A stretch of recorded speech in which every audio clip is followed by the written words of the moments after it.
Before you begin, please look in your Vesta installation instruction manual. Review the list of required tools and materials and double-check installation site specifics. It's important to unpack and verify your shipment before you begin installation.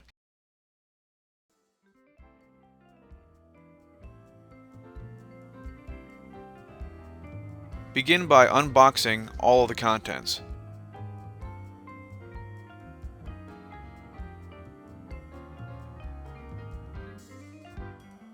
Locate and unwrap the rail legs. You'll need these for installing the rail assembly.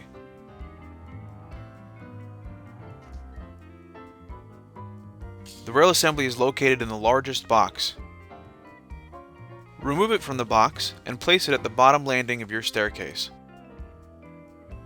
Use the spacer jig to assist with the installation of the rail legs. Slide the bolts into the lower slot and upper slot on the back of the track.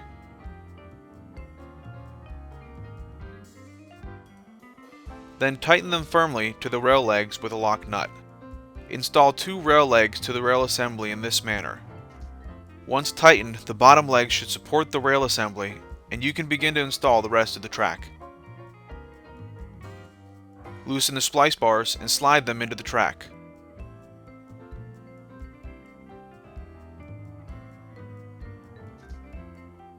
Tighten the splice bars firmly in the lower track. Be sure to remove the set screw before attempting to connect the tracks.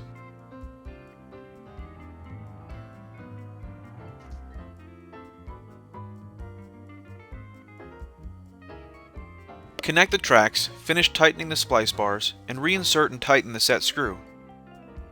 Move your spacer jig to the top of the newly connected middle portion of the track and install 2 more rail legs.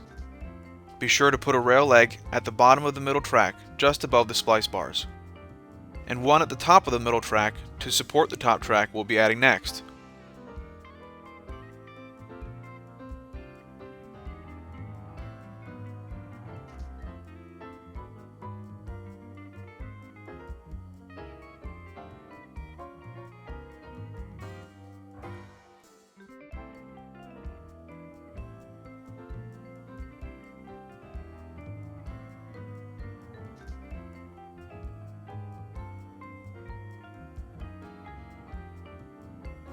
Again, install the splice bars into the middle track, move the space jig, and connect the tracks.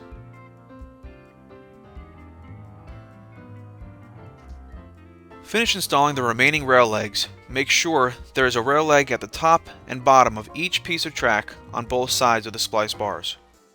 Firmly check each rail leg, making sure they're all tightened securely to the track. Once the track is fully assembled and all legs are installed, carefully move the entire rail assembly to the wall for anchoring. Ensure the front of the rail is 6 inches from any wall or obstruction, then bolt the rail legs to the stairs. Now it is time to install the bus lines. Remove the wood base from the bottom of the rail assembly.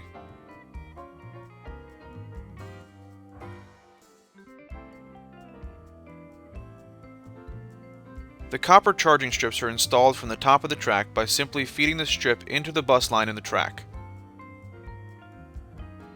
Feed the copper strip down the whole length of the track on both the side and top bus lines in the track.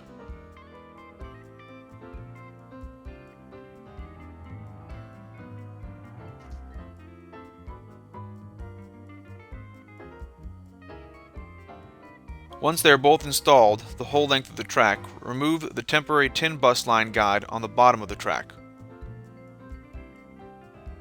Now it is time to prepare the seat.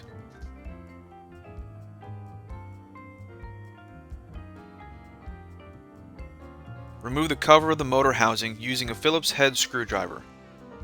Next, install the provided fuse into the fuse holder and then connect the negative battery wire to the negative terminal of the battery.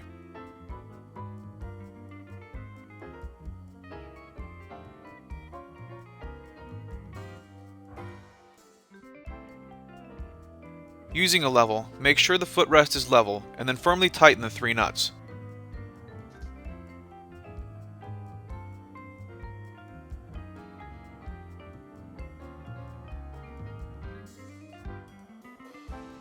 Install the seat post as shown with the half-moon section facing the wall. Adjust the seat height and then secure the seat post with the provided nuts.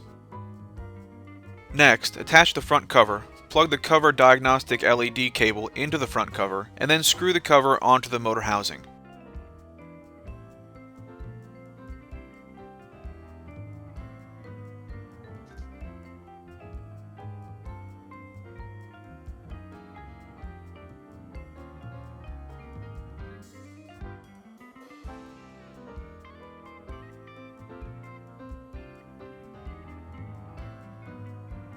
Install the seat by simply sliding it onto the seat post.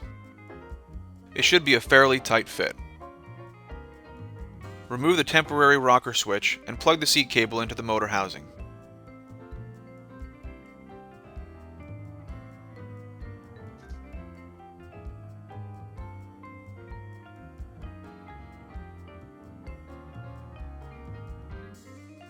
This is a good time to test the hand controls on the seat and make sure it is working properly. Now it is time to install the upper and lower limit cams. The cams activate the limit switches and stop the stairlift at its appropriate place at the end of the track. Begin by loosening the cams with a Phillips screwdriver. We recommend using measuring tape and marking the precise location the limit cam needs to go. The bottom limit cam goes in the top bus line about 9 inches from the end of the track. Then tighten it into place.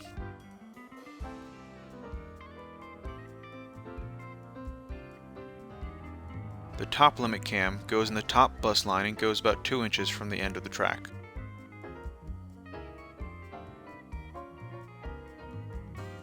Charger installation is next. Do not plug the charger into the wall until the charger is connected to the bus lines.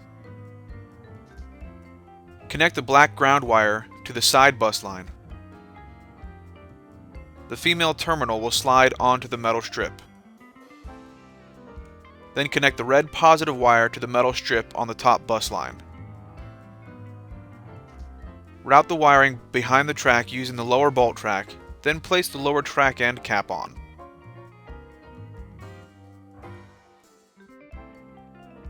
Plug the charger into the wall and make sure the green charger light comes on. Screw in the lower track end cap and then place and screw in the upper track end cap. The last step is to put the provided batteries into the call send remotes and mount the remote holders to the wall. The remote's LED will light up if the battery is installed properly. Before you try to ride the stairlift, it is important to test it. First, check the up and down rocker switch on the seat's arm and make sure it functions properly.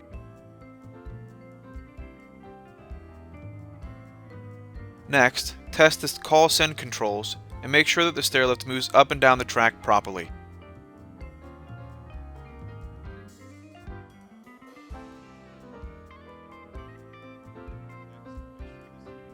Make sure the seat's armrest and footrest fold up and down properly.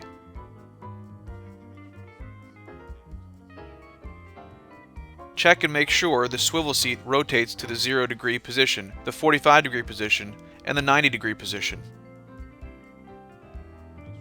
Make sure the seat belt buckles and unbuckles easily.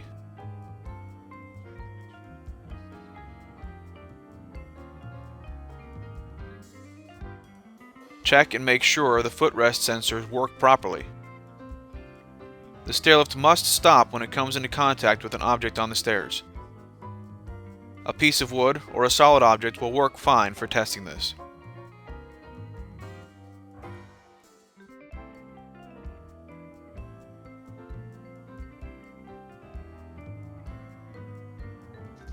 Most customers don't need to adjust the width of the seating area, so if you are happy with the width of your seat, please skip this section. To adjust the seat's width, begin by removing the cover on the back of the backrest.